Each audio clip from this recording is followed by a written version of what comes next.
friends, my name is Bond, this is Oleg. Let's talk about GRAIL watches. It's been almost a year since I bought my GRAIL watch, Rolex GMT Master 2, and today I'm gonna try to make a video that I wish I had when I was trying to decide whether to buy this watch or not. I will also do a little bit of a follow-up, a year of ownership of this watch. So the way this video is going to work, it's going to be broken down into 3 separate sections, and I will leave a link to different sections in the description below in case you want to skip around and don't want to watch the video in its entirety. So the first section is going to be answering some of the most common questions that I get asked about this Rolex GMT Master 2. The next section is going to be about how my experience of collecting watches, how my outlook on collecting watches has changed ever since I bought my GRAIL watch. And the last section is going to be all about some of the tips and maybe some of the things that helped me to decide whether I should buy a GRAIL watch or not. Let's get started with the most common questions that I get asked about this Rolex GMT Master 2. By far the most common question is, do I still wear it? Do I still enjoy it? Did I fall out of love with this watch? Variations on the same sort of sentiment. Do I still like the watch? And the answer is yes. I love this watch. A year later, I wear it at least once a week, probably more. It's one of the most common watches that I wear, probably the most worn watch of last year. I absolutely love it. Did not fall out of love with it, at least yet. The honeymoon period, so to speak, didn't pass. Really love this watch. The next common question is, are there any issues with this watch? If you watch the unboxing or the review of this timepiece, you know that it's a older version. This is from a year 2000. It's one of the, I guess you could say, vintage watches because it's about, 21, 22 years old. So far, knock on wood, no issues with the watch. It's still super accurate within 0 seconds per day. That's right, it is exactly on the mark. Everything works as it should. I didn't put too many new scratches on the watch, which is nice because I do wear it quite a bit, wearing it for everyday tasks, and I'm not really babying the watch. I'm lucky that I didn't really scratch it, I didn't really damage it too much, so that's nice. I guess the only scratches that I notice are on the clasp, but other than that, no issues with the timepiece whatsoever. And the last one out of the most common questions is, would I sell this watch? I guess you could break down this question into separate parts.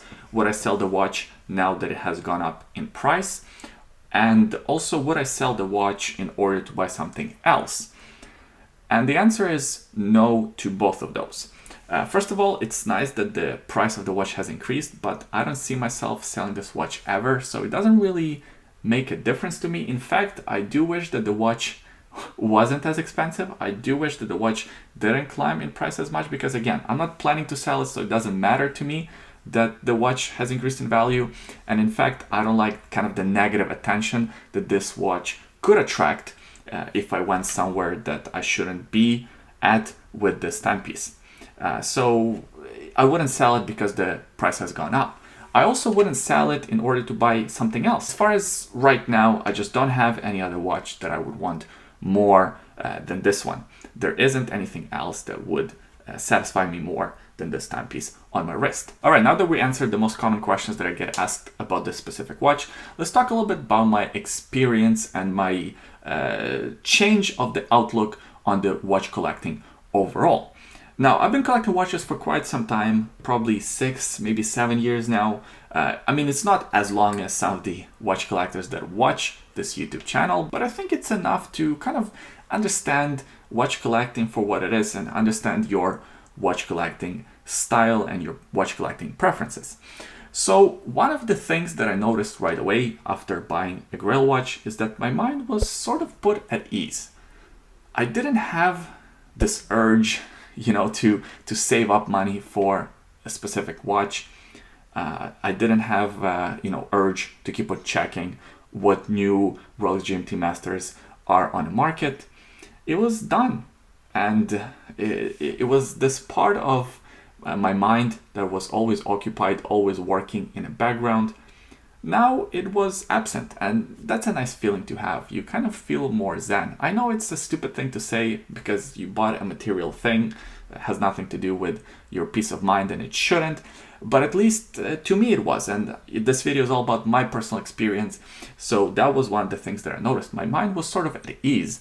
And also, I could spend my money on watches that I necessarily would not have bought until I bought this watch. For example, my Nomos Tangomat. I bought the watch in December of last year because it popped up on eBay from a trusted seller that I bought many watches from before, and it was a really good price. So I took advantage of it. I always wanted a Nomos in my collection, at least to experience it.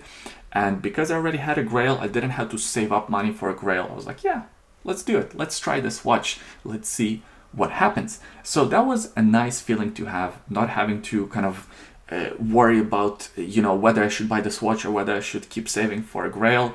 It was one of those things, if it felt right, I can spend the money on a different timepiece because I already have a GRAIL. Another thing that I noticed after buying my GRAIL watch is that I don't have as much of an urge to buy any more new watches.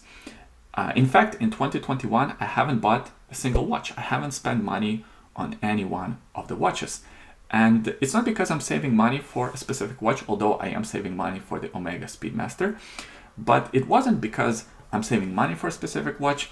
It was because the way I look at it, every watch that I add to the collection will take away wrist time from the watches already in the collection, specifically this watch right here. And it becomes this kind of thought process. Would I rather wear this watch or would I rather wear that watch, and how does that watch fit into overall collection? Now, I'm not sure if it's just because I bought a GRAIL watch or maybe because my collection is sort of maturing and that's a natural next step in the watch collecting. You kind of, question every purchase that you make, but at least it's something that I noticed. I am not having the same urge to buy watches anymore. Definitely no urge to impulse buy watches. So that was kind of nice. I mean, I did spend a lot of money on this timepiece, but maybe it has saved me some money in 2021 and probably will continue to save me money in the future because I don't want to buy as many watches anymore. Which brings me to the third thing that I noticed after buying the GRAIL watch. I can appreciate watches without owning them. I am still looking at watches. I'm still just as enthusiastic about collecting watches. It's not like because I bought this watch, I'm out of the game. Like, hang up my hat, it's done. I don't want to look at any more watches. I don't want to learn about watches. I'm still very active. In fact, maybe even more active, but I don't have the same urge to own the timepieces. I can appreciate them from the distance. I can read about them, learn about the movement, learn about the history, look at the pictures, kind of see how beautiful they are. But I don't have the urge to own every watch anymore because I have my dream watch already and that's enough. So those were the three things that I noticed about my watch collecting and about my mindset after buying this GRAIL. And lastly, I want to talk about some of the tips and some of the thought process that goes into buying a GRAIL watch. For me, there were three things that kind of kept me away from buying my GRAIL. The first being, of course, money. Anxiety about spending so much money on a timepiece. Now, this one is kind of a black and white answer. If you're feeling very anxious about spending a lot of money on your GRAIL, then you shouldn't spend all that money on your GRAIL. You should buy it when you're ready. Don't put yourself in a financial strain. Don't spend money that you don't have. It's self-explanatory. Once you're ready to buy it, you will buy it. Just be patient, keep on saving up. So that one, easy to answer. You will know when you're ready. You will know when you're comfortable enough spending a certain amount of money on a timepiece. The second thing that kept me away from buying my GRAIL watch was the fear of missing out.